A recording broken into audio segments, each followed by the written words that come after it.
రాహుల్ గాంధీ గారు ఏదైతే ఈ ప్రచారం చేస్తూ వచ్చారో ఓట్ చోరీ అని లేదా ఈవీఎంలకు బదులుగా బ్యాలెట్ పేపర్లని రకరకాలైనటువంటి అంశాలు తెర మీదకి తీసుకొచ్చిన చాలా ధీటుగా ఇవాళ కేంద్ర ప్రభుత్వం మరి ముఖ్యంగా అమిత్ షా గారు ఏ రకంగా తిప్పికొట్టారో మొత్తం దేశమంతా కూడా గమనించింది.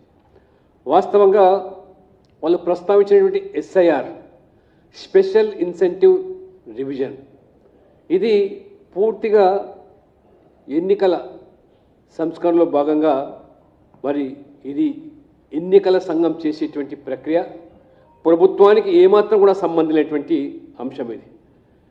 ఆర్టికల్ 324 ప్రకారం లోక్సభ, రాజ్యసభ, రాష్ట్ర శాసనసభలు, రాష్ట్రపతి, ఉపరాష్ట్రపతి ఎన్నికలపైన పూర్తి అధికారం ఎలక్షన్ కమిషన్కే ఉంటుంది.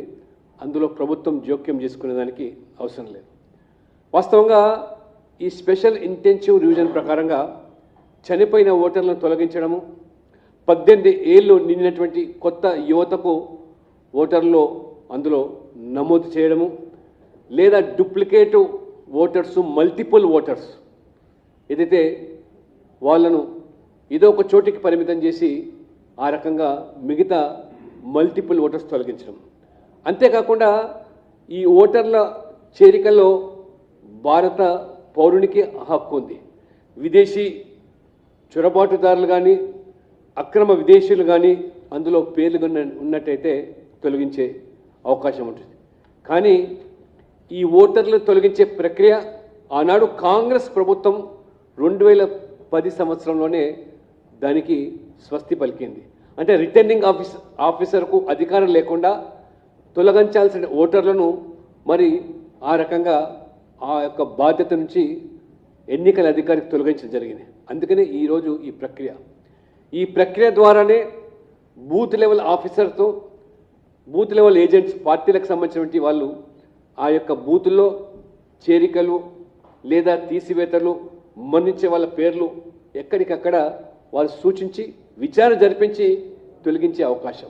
కాబట్టి పెద్ద ఎత్తున గత 20 సంవత్సరాల నుంచి దాదాపు 2002-03లో ఏదైతే ఆ ఓటర్ లిస్ట్ ఉందో అందులో నుంచి మరి పేరుకుపోయినటువంటి ఈ యొక్క చనిపోయిన వాళ్ళ ఓటు తీయడం కానీ లేదా 2-3 చోట్ల ఉన్నటువంటి ఓటర్లు తొలగించడం కానీ లేదా కొత్తగా మరి యువత ఓట్లు చేర్పించే ప్రక్రియ కానీ ఈ ఎస్ఐఆర్ అనేది 1952లో ప్రారంభమైంది, 57లో జరిగింది, 61లో జరిగింది, 65, 66 ఎన్నికల కమిషన్ చేపట్టింది, 83, 84లో కూడా చేపట్టింది, 89లో జరిగింది, 93లో జరిగింది, 95లో జరిగింది, 2002, 2004 వరకు జరిగింది.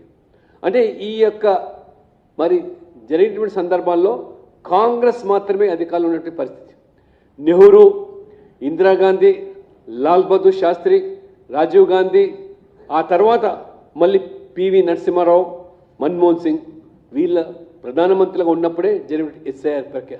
అప్పుడు లేనటువంటి అభ్యంతరాలు ఇవాళ కొత్తగా రాహుల్ గాంధీ ఎందుకు అభ్యంతరం వ్యక్తం చేస్తున్నాడో ఇవాళ అర్థం చేసుకోలేకపోతున్నారు. వాళ్ళకి తెలుసు.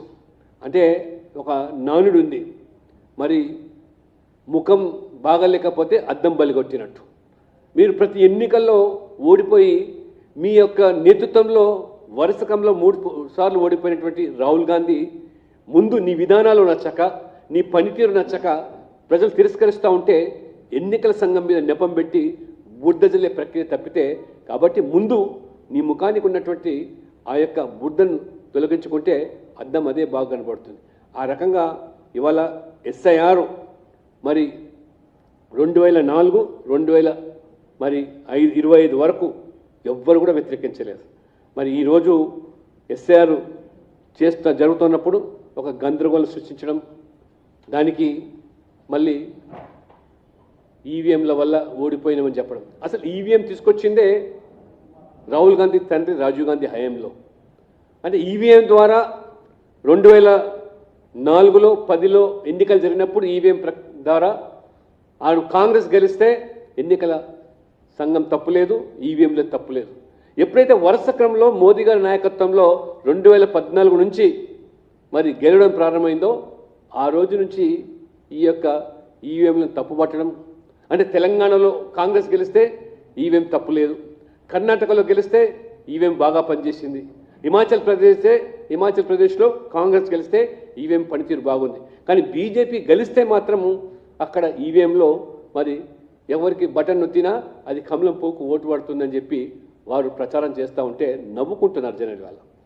కాబట్టి ఇవాళ రాహుల్ గాంధీకి ఎటువంటి ఎజెండా లేదు, కాబట్టి లేని ఎజెండాను తీసుకొచ్చి ప్రజల మీద ఆ రకంగా తప్పుదో పట్టించే ప్రయత్నమే తప్పితే ఇతరత్ర కాదు. ఇవాళ బ్యాలెట్ మళ్ళీ ద్వారానే ఎన్నికలు జరగాలంటారు. మొన్న ఉపరాష్ట్రపతి ఎన్నికలు జరిగినాయి బ్యాలెట్ ద్వారా. ఏ రకంగా కాంగ్రెస్ సంబంధించిన అభ్యర్థి ఓటమి పాలైనాడో అందులో విచిత్రం ఏంటంటే 17 మంది ఎంపీలు మరి ఓటు చెల్లకుండా పోయిందంటే బ్యాలెట్ నిర్వాహకం ఏమిటో తేలిపోయింది. మరి ఓటరు మరి ఉండేటువంటి ఆ పార్లమెంట్ సభ్యుడే సక్రమంగా ఓటు చేయలేకపోతే బ్యాలెట్ ద్వారా ఇవాళ ఈవీఎం ద్వారా జరిగేటువంటి ఎన్నికల్లో ఒక్క ఓటు కూడా చెల్లుబాటు కాకుండా ఉండడానికి లేదు. ఎవరికో ఒకరికి ఆ ఓటు ఖచ్చితంగా పడుతుంది. కాబట్టి ఈ రకంగా ఒక హైడ్రోజన్ బాంబు పేలుస్తూ అంటాడు రాహుల్ గాంధీ. నేను త్వరలోనే ఈ ఓట్ చోరీ మీద హైడ్రోజన్ బాంబు అన్నాడు. హైడ్రోజన్ బాంబు లేదు, అణుబాంబు లేదు, ఆ బాంబులన్నీ తుస్సుమన్నాయి. ఇవాళ పేలని బాంబులు. ఆ రకంగా రాహుల్ గాంధీ మొన్న బీహార్లో ఎన్నికలు జరిగితే మొదటి విడతతో తేలిపోయింది.